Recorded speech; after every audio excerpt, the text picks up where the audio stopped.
সূরা ইয়াসিনের ৫৯ নম্বর আয়াত, আউযু বিল্লাহি মিনাশ শাইতানির রাজিম। ওয়ামতাজুল ইয়াউমা আইয়ুহাল মুজরিমুন। হে অপরাধীরা, আজ তোমরা আলাদা হয়ে যাও।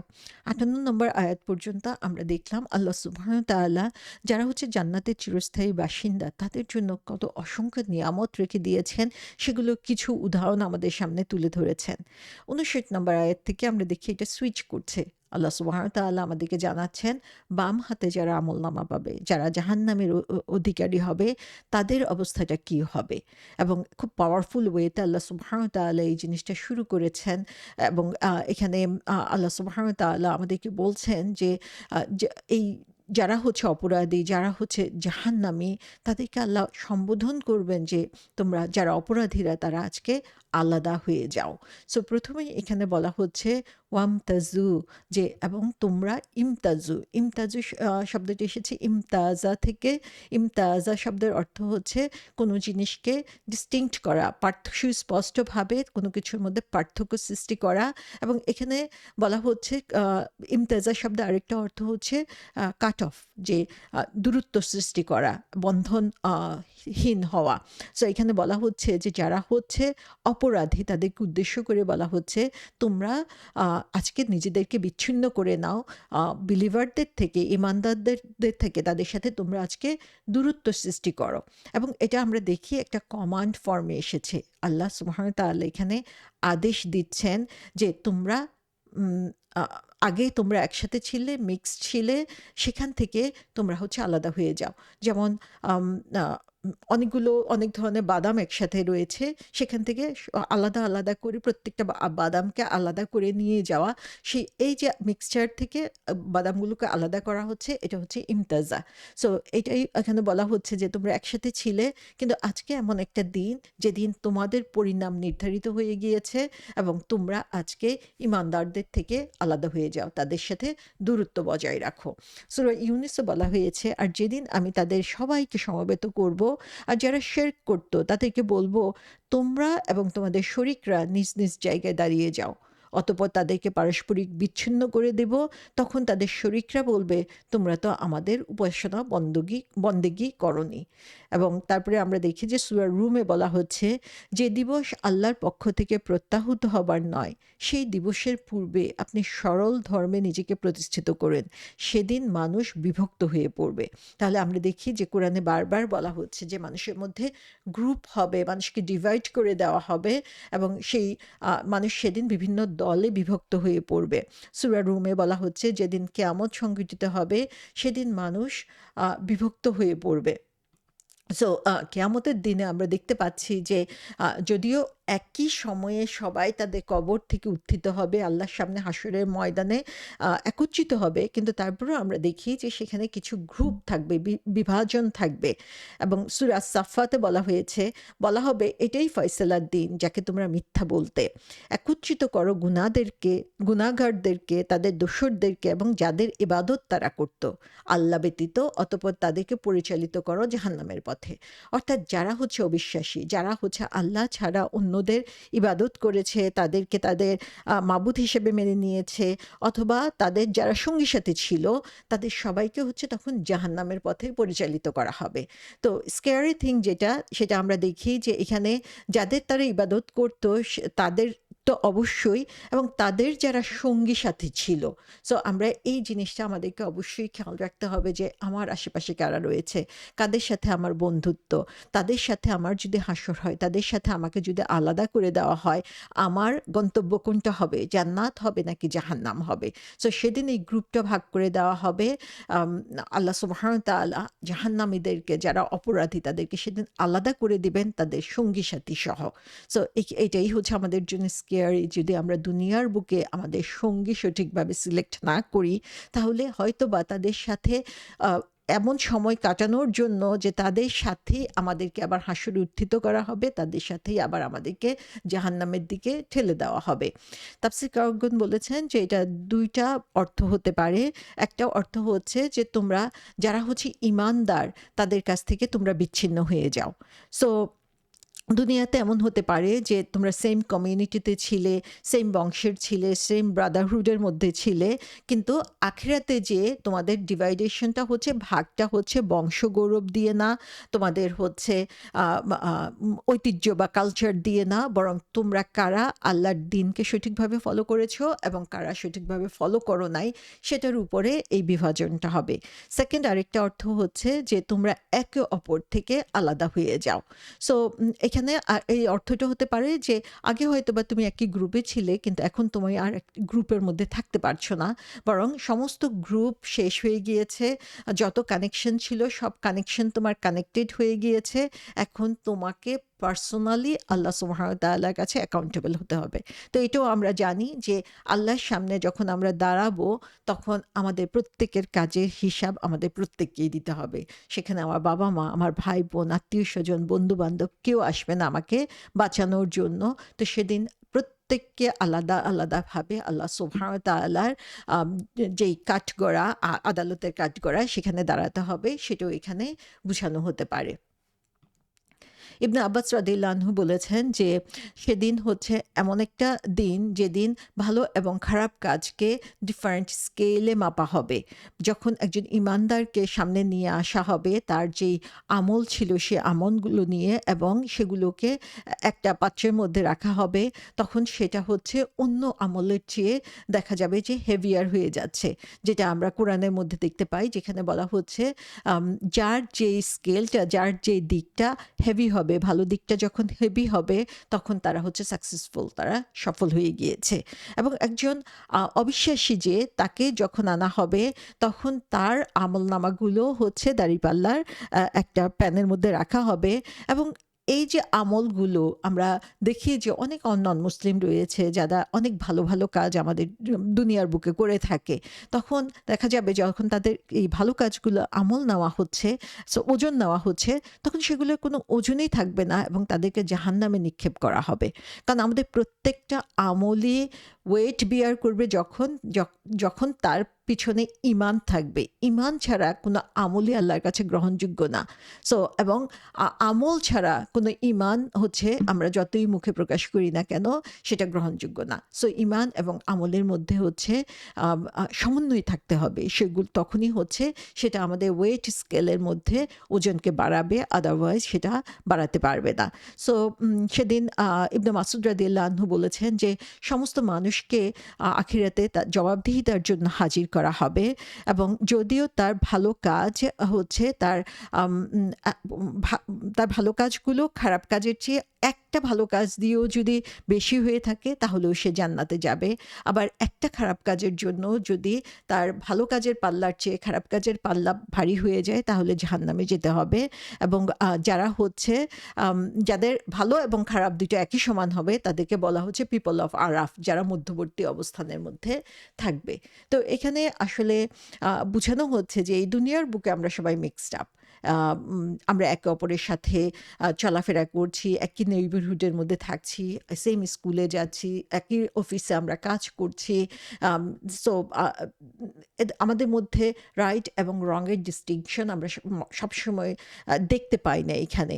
বাট আমরা দেখি যারা হচ্ছে একটু সচেতন লাইফস্টাইল মেনটেন করে, যারা হচ্ছে তাদের ইমানের ব্যাপারে খেয়াল করে, যারা ইমান অনুযায়ী বাঁচার চেষ্টা করে, তাদেরকে আমরা সহজেই হচ্ছে ডিস্টিংগুইশ করতে পারি, অন্যদের চেয়ে আলাদা করে ফেলতে পারি।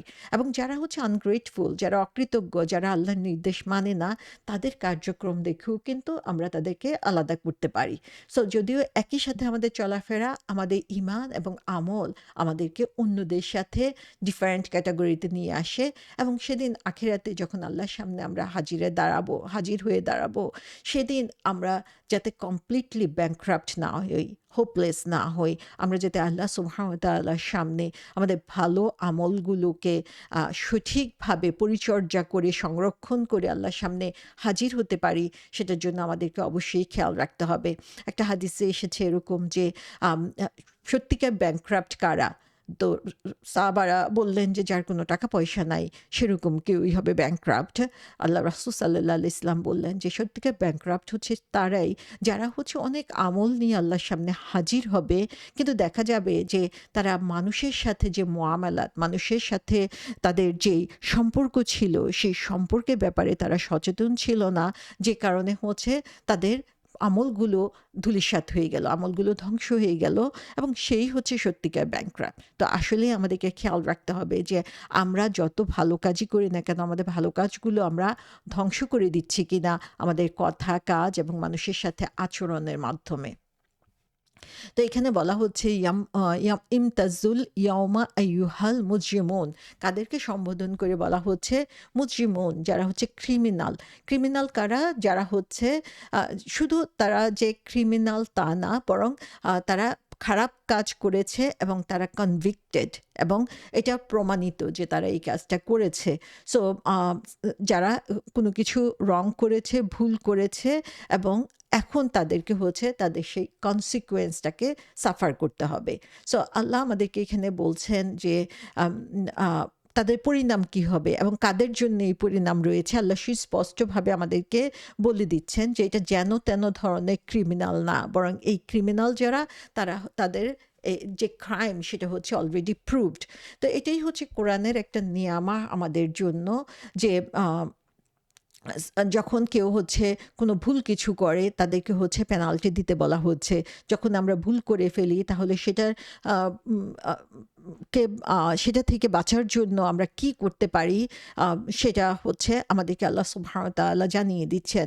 কোরআন হচ্ছে আমাদের জন্য একটা ওপেন বুক। সুস্পষ্টভাবে এখানে বলে দেওয়া হচ্ছে কারা ক্রিমিনাল, কারা হচ্ছে অন্যায় করছে। আমরা কি চাই সেই ক্রিমিনালদের অন্তর্ভুক্ত হওয়ার জন্য? আমরা যদি না চাই তাহলে অবশ্যই কিছু কাজ আমাদেরকে অ্যাভয়েড করতে হবে, সেগুলো থেকে নিজেকে বাঁচিয়ে রাখতে হবে, এবং সতর্ক থাকতে হবে যে এই কাজগুলো আমরা যাতে না করি, এবং এই কাজগুলোর ব্যাপারে যখন কোনো সাক্ষী থাকবে সেটাও আমাদের জন্য ক্ষতিকর। সো এই জন্যই বলা হয়ে থাকে যে আমরা যদি কোনো খারাপ কাজ করিও কখনো সেটা আমরা মানুষের সামনে প্রচার করব না, কারণ আল্লাহ হচ্ছেন দয়ালু, আল্লাহ হচ্ছেন গাফুরুর রাহিম। তিনি ইচ্ছা করলে হচ্ছে আমাদের গুনাহকে মাফ করে দিতে পারেন। কিন্তু যখন এটা সাক্ষী থেকে যাবে তার মানে হচ্ছে আমরা হচ্ছে এখানে কনভিক্টেড ক্রিমিনাল হয়ে যাচ্ছি। আল্লাহ সুবহানাহু ওয়া তাআলা তখন সেটাকে মাফ করবেন না, কারণ অলরেডি সেটা সাক্ষী রয়ে গিয়েছে। সো আল্লাহ সুবহানাহু ওয়া তাআলা আমাদেরকে সুযোগ দেন, অপরচুনিটি দেন। At the end of the day আমাদের রেসপন্সিবিলিটি রয়েছে আমাদের নিজেদের পার্টে আমরা কতটুকু সেই কাজগুলো করছি। সো আ আল্লাহ সুবহানাহু ওয়া তাআলা আমাদেরকে আ যেটা বললাম যে আমাদের জন্য এই দিনটা হচ্ছে একটা ওপেন বুকের মতো। এখানে আল্লাহ সুবহানাহু ওয়া তাআলা কোনো কিছু গোপন করেন নাই। আমাদের যে পরীক্ষা হবে এই পৃথিবীতে সেটা আল্লাহ সুবহানাহু ওয়া তাআলা বলে দিয়েছেন। তিনি বলে দিয়েছেন ভালো কোনটা, খারাপ কোনটা। তিনি বলে দিয়েছেন যে কারা আল্লাহর পছন্দনীয়, কারা আল্লাহর অপছন্দনীয়। ইভেন আমরা যদি চিন্তা করি একটা পরীক্ষার কথা, যে দুনিয়ার পরীক্ষায় যখন কেউ পরীক্ষা দিবে এবং পরীক্ষার আগে হচ্ছে বলে দেওয়া হচ্ছে যে এই ১০টা কোয়েশ্চেন আসবে তোমার পরীক্ষায়। তুমি এই ১০টা কোয়েশ্চেনের জন্য প্রিপারেশন নাও। তুমি যদি সঠিকভাবে এই ১০টা কোয়েশ্চেনের অ্যান্সার দিতে পারো তাহলে হচ্ছে তুমি ভালো রেজাল্ট করবে।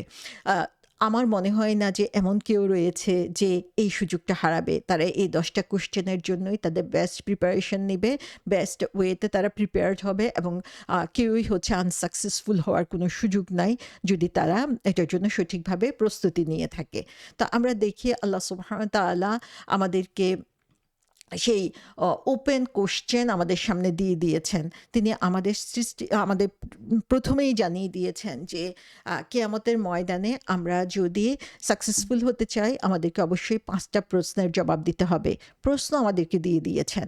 এখন পুরো সময়টা ধরে আমাদের যে লাইফ স্প্যান রয়েছে এই সময়ে এই প্রশ্নগুলোর উত্তর আমাদেরকে কালেক্ট করতে হবে। সো এর চেয়ে বোকা আর কে হতে পারে যে এই প্রশ্ন জানার পরেও সেটার জন্য নিজেকে প্রস্তুত করছে না। প্রশ্নগুলো কি? যে এই ৫ টা প্রশ্নের উত্তর দেওয়া ছাড়া হাসরের ময়দানে কেউ এক পাও নড়তে পারবে না। সে ৫ টা প্রশ্ন হচ্ছে, একটা হচ্ছে তার নিজের জীবন সম্পর্কে, যে সারা জীবনে সে কি কাজ করেছে। সো আল্লাহ কোরআনে অলরেডি বলে দিয়েছেন এটা হচ্ছে ভালো, এটা হচ্ছে খারাপ। এভাবে তুমি তোমার লাইফকে পরিচালিত করো, জান্নাতে যাবে। এভাবে পরিচালিত করলে তুমি জাহান্নামে যাবে। আল্লাহ ২ টা রাস্তা আমাদেরকে অলরেডি বলে দিয়েছেন এবং ২ টা রাস্তার জন্য কি করতে হবে, কোন রাস্তার জন্য সেটাও তিনি আমাদেরকে বাতলে দিয়েছেন। তাহলে সারা জীবনে আমি কি করেছি সেটার জবাব আল্লাহর কাছে দিতে হবে। সেকেন্ড যে জিনিসটা সেটা হচ্ছে আমার যে ইয়ুথ টাইম, আমার যে যৌবনকাল, সেই মোস্ট লাইক এনার্জেটিক টাইম যেটা আমার জীবনের, সেই সময়ে আমি কি কাজ করেছি সেটার জন্য আল্লাহর কাছে আমাকে জবাব দিতে হবে। সো আমরা সবাই জানি এই সময়টা হচ্ছে আমরা অনেক বেশি ইমোশনাল থাকি। এই সময়টায় হচ্ছে অনেক ধরনের অ্যাট্রাকশন আমাদের থাকে। আমরা ইম্পালসিভ হয়ে অনেক কাজ করে থাকি। কিন্তু আমি জানি এই বিষয়ে আমাকে জবাব দিতে হবে। তো আমি জানার পরে আমি কিভাবে হচ্ছে এই সময়টাকে অহেতুক নষ্ট করব। বরং এই সময়টাকে আমি যত ভালোভাবে কাজে লাগাতে পারবো, তত বেশি প্রশ্নগুলো সহজে উত্তর দিতে পারবো। থার্ড যে জিনিসটা সেটা হচ্ছে যে কিভাবে আমি সম্পদ অর্জন করেছি। আল্লাহ সুবহানাহু ওয়া তাআলা বলে দিয়েছেন কোন পথে সম্পদ অর্জন করা যাবে, কোন পথে অর্জন করা যাবে না। কোনটা হালাল, কোনটা হারাম। এবং ৪ নাম্বার কোয়েশ্চেন হচ্ছে কোন পথে আমি আমার সম্পদ ব্যয় করেছি। সেটাও আল্লাহ সুবহানাহু ওয়া তাআলা আমাদেরকে বলে দিয়েছেন। এবং আ ৫ নাম্বার হচ্ছে যে তুমি যা জানো তোমার জ্ঞান অনুযায়ী তুমি কতটুকু আমল করেছো। তো আল্লাহ সুবহানাহু ওয়া তাআলা আমাদের কোয়েশ্চেন বলে দিয়েছেন। এখন শুধুমাত্র আমাদের অ্যান্সার গুলো রেডি করতে হবে। এই ৫ টা প্রশ্নের অ্যান্সার আমরা যদি রেডি করে ফেলতে পারি তাহলে আমাদের আর কোনো চিন্তা থাকবে না। তার মানে হচ্ছে জীবনের প্রতিটা মুহূর্তে, প্রতিটা সময়ে আমরা এই উত্তর খোঁজার মধ্যে ব্যস্ত থাকতে হবে। এই উত্তরগুলো যাতে আমি বেস্ট পসিবল ওয়েতে দিতে পারি, সেইভাবে আমার প্রতিদিনের রেকর্ড বুকটাকে আমাদের তৈরি করতে হবে। সো এখানে আমরা দেখি আল্লাহ সুবহানাহু ওয়া তাআলা বলছেন ওয়ামতাজুল ইয়াওমা আইয়ুহাল মুজরিমুন। আল ইয়াম শব্দটা বারবার এই সূরার মধ্যে আসছে। মানে আজকে আল ইয়াম মানে হচ্ছে টুডে বলা হচ্ছে।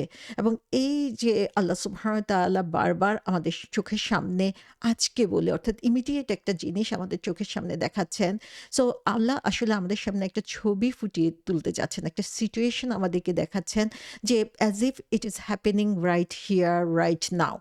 সো আজকের দিনে তোমাদের কে মুজরিমুনদেরকে এটা বলা হবে। সো যখনই আল ইয়াম শব্দটা আমি দেখছি তখনই আমার মাথার মধ্যে এটা আসবে যে রাইট হিয়ার রাইট নাও কি হচ্ছে সেটা আমি চিন্তা করব। সো আমরা যখন এই জিনিসগুলো ইমাজিন করব, আমাদের মনের মধ্যে সেই চিত্রটা ফুটিয়ে তুলব, যে আমরা চিন্তা করব আমরা হচ্ছে একটা গ্রুপ অফ পিপলের মধ্যে আছি। আমরা দেখতে পাচ্ছি জান্নাতের দরজা, আমরা দেখতে পাচ্ছি জাহান্নামের দরজা। সো এই মোমেন্টে আজকের সময়ে আমি এই চিত্রটা দেখতে পাচ্ছি এবং আমি এখন চিন্তা করব আমি আসলে কোন গ্রুপের মধ্যে আছি। যখন আল্লাহ বলছে ক্রিমিনালদেরকে যে তোমরা আলাদা হয়ে যাও, আমি কি সেই লোকদের মধ্যে পড়ে যাচ্ছি? আমি এই সিচুয়েশনটা যখন চিন্তা করব, তখন অবশ্যই আমার মাথার মধ্যে এটা আসবে যে না, আমি এখানে এই গ্রুপ অফ পিপলের মধ্যে আমি থাকতে চাই না। আমি নিজেকে লুকাতে চাইবো। আমি নিজেকে তাদের থেকে বের করে আনতে চাইবো। কিন্তু সেদিন সেই সুযোগটা আমার থাকবে না। কিন্তু আজকে যদি আমি সেই চিত্রটা চিন্তা করি, সেখানে নিজেকে বসাই এবং আমি মনে করি যে না, আমি এই গ্রুপ অফ পিপলের মধ্যে থাকতে চাই না, তাহলে অবশ্যই এখন আমার সুযোগ আছে এবং আমি আজকের দিনেই চেষ্টা করব, এভরিডে প্রতিটা দিন আমি চিন্তা করব যে আজকের দিনে আমি এমন কিছু করব না যে আমাকে আল্লাহর কাছ থেকে শুনতে হবে আইয়ুহাল মুজরিমুন ইনস্টিড অফ সালাম। আল্লাহ সুবহানাহু ওয়া তাআলা আমাদের সবাইকে সঠিক পথ চিনার, বুঝার এবং সেই অনুযায়ী পথ চলার তৌফিক দিন।